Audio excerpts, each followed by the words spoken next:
Film ini diawali dengan seorang pria berambut skinhead yang sedang ditato pada anggota badannya. Pria ini bernama Michael Scofield, seorang yang luar biasa jenius dengan ide-ide gilanya. Pria ini merupakan tokoh utama dalam film ini.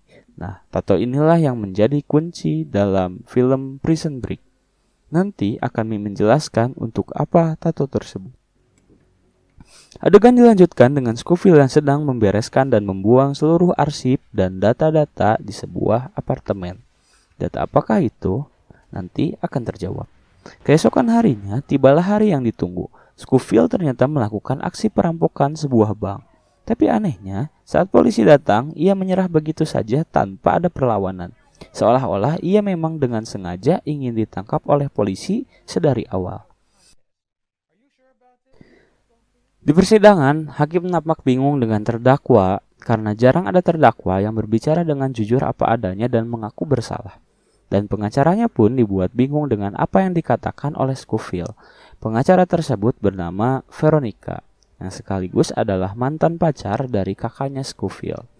Akhirnya, hakim memutuskan menjatuhi hukuman 5 tahun penjara kepada Michael Scofield. Tapi anehnya, ia malah tersenyum ketika ia ditetapkan sebagai terpidana. Michael Scofield ditahan di penjara Fox River Juliet di daerah Illinois. Ini adalah gambaran penjara tersebut. Perkenalkan, dia adalah Brad Bellick, kepala sipir lapas. Ia menjadi tokoh yang sangat menyebalkan dalam film ini. Nah, di sel inilah Scofield ditahan, ditemani oleh teman satu selnya yang bernama Fernando Sucre. Isi dari penjara ini cukup barbar juga. Perlu mental yang kuat untuk bertahan hidup di penjara ini. Man killed the vice president's brother. In a month he's getting the chair, which means no one up this river is more dangerous than him. You want to see Boros so bad anyhow? Because he's my brother. Dan akhirnya kita diberitahu untuk apa Michael Scofield sengaja menjebloskan dirinya sendiri ke penjara. Ini adalah Lincoln Burrows. Dia adalah kakak dari Michael Scofield. Dia adalah terpidana hukuman mati yang akan dieksekusi 1 bulan lagi karena ia telah membunuh kakak dari wakil presiden. Bayangin tuh, kakaknya wakil presiden dibunuh sama dia. Ngeri gak tuh? Jadi maksud dari Michael Scofield merampok bank adalah karena ia dengan sengaja ingin masuk ke dalam penjara guna membebaskan kakaknya dengan cara membawa kabur kakaknya melarikan diri dari penjara. Karena ia yakin bahwa kakaknya tidak melakukan pembunuhan tersebut dan ia hanya dijebak dan difitnah. Scene berubah di klinik dalam penjara. Perkenalkan, ini adalah Dr. Sarah Trenkelly, seorang dokter yang menangani orang-orang sakit dalam penjara. Ia juga merupakan anak dari seorang gubernur. Di sini, Scofield mengeluarkan gombalan-gombalan untuk memikat hati si dokter. Lalu, saat dokter Sarah keluar, Michael Scofield menaruh kertas origami di celah lubang pembuangan air. Untuk apa? Nanti juga paham. Scene berganti, Burrow terkaget ketika melihat sosok adiknya berada di dalam penjara yang sama dengan dirinya. Dan Michael Scofield di situ menjelaskan maksud dan tujuannya.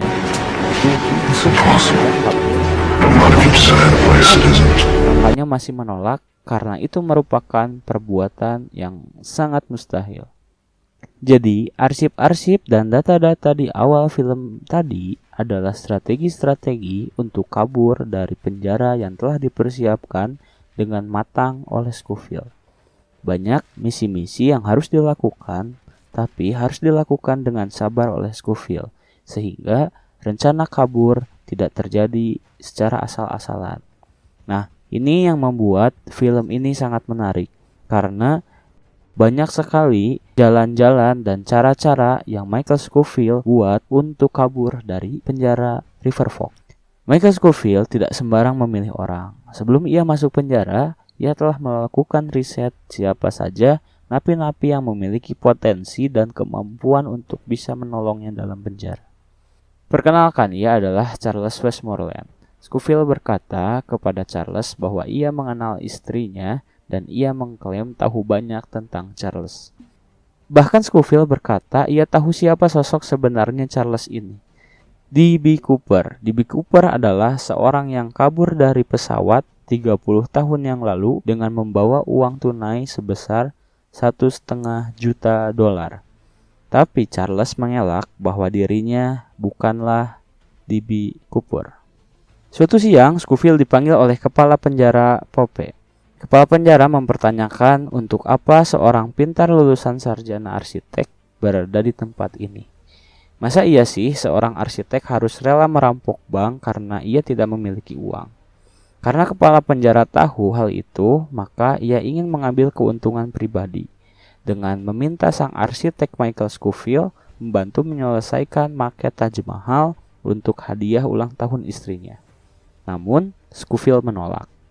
Lanjut, Veronica datang untuk menjenguk Scofield. Ia kini tahu maksud dan tujuan Scofield masuk ke penjara. Dan di sini Scofield meyakinkan Veronica untuk menelusuri bukti pembunuhan kakak wakil presiden. Karena Scofield yakin bukti ini telah dimanipulasi oleh seseorang yang sangat jahat. Scene berganti, perkenalkan dia adalah John Abruzzi.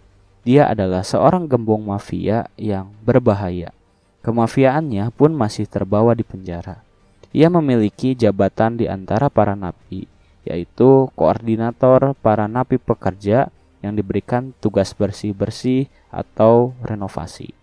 Di sini, Michael Scofield ingin bergabung menjadi bawahan Abruzzi sebagai salah satu rencana untuk terbebas dari penjara. Tapi untuk bergabung tidak semudah itu. Tapi Scofield telah memikirkan caranya dari jauh hari. Scofield memberikan sebuah kode kepada Abruzzi berupa kertas burung origami. Beberapa saat kemudian datang sebuah telepon dari rekanan Abruzzi yang mengatakan ia mendapatkan sebuah pesan yang berisi burung origami, yang dimana pesan itu memuat foto yang berisikan Fibonacci. Fibonacci adalah orang yang selama ini menjadi incaran dari geng mafianya Abruzzi. Jadi Scofield ini tahu nih keberadaannya si Fibonacci. Abruzzi pun segera mendatangi Scofield dan menyuruh agar Scofield segera memberitahu di mana Fibonacci berada. Tapi Scofield menolak karena bukan begitu cara mainnya. Akhirnya Scofield pun dipukuli oleh anak buah si Abruzzi karena enggan memberikan informasi itu. Karena membuat onar, Scofield dihukum 90 hari dimasukkan ke dalam sel isolasi. Tapi Scofield melakukan negosiasi agar tidak dimasukkan ke dalam sana. Ia menerima penawaran memperbaiki maket Taj Mahal milik sang kepala penjara. Perkenalkan, ini adalah Lisa, mantan istri Burrough, dan ini adalah LJ, anak kandung dari Burrough. Terlihat bagaimana LJ ketika menengok sang ayah. Ia sangat kecewa kepada ayahnya, tapi sang ayah tidak bisa berbuat banyak untuk membuktikan bahwa dirinya tidak bersalah. Lanjut, Scofield berobat kepada dokter Sarah yang meminta agar disuntik insulin karena ia mengaku memiliki riwayat diabetes. Dokter berkata, aku tidak akan memberikan insulin kepada orang yang tidak mengidap penyakit diabetes. Ia akan melakukan tes terlebih dahulu kepada Scofield. Jadi perlu diketahui, orang yang diabetes tipe 1 tidak dapat menghasilkan hormon insulinnya sendiri, sehingga ia perlu untuk disuntik insulin. Nah, karena Scofield berpura-pura sakit, maka ia harus makan obat penghambat insulin, sehingga ia harus mencari obat tersebut. Perkenalkan, ini adalah Synod atau Franklin. Dia adalah apotekernya para napi, atau dia adalah napi yang memiliki akses untuk mendapatkan obat-obatan di penjara. Disinilah Scofield mendapatkan obat penghambat insulinnya. Namun itu tidak gratis. Kabar gembira datang dari seorang sipir. Ia memberikan akses pekerja sehingga kini Scofield resmi menjadi pekerja bawahannya Abruzzi. Ia kini bisa leluasa mengobrol dengan kakaknya karena kakaknya adalah seorang pekerja juga. Scofield membocorkan sedikit rencananya kepada kakaknya. Dan ternyata yang mengejutkan adalah arsitek dari penjara Fox River di mana tempat mereka ditahan ternyata itu adalah karya dari Michael Scofield.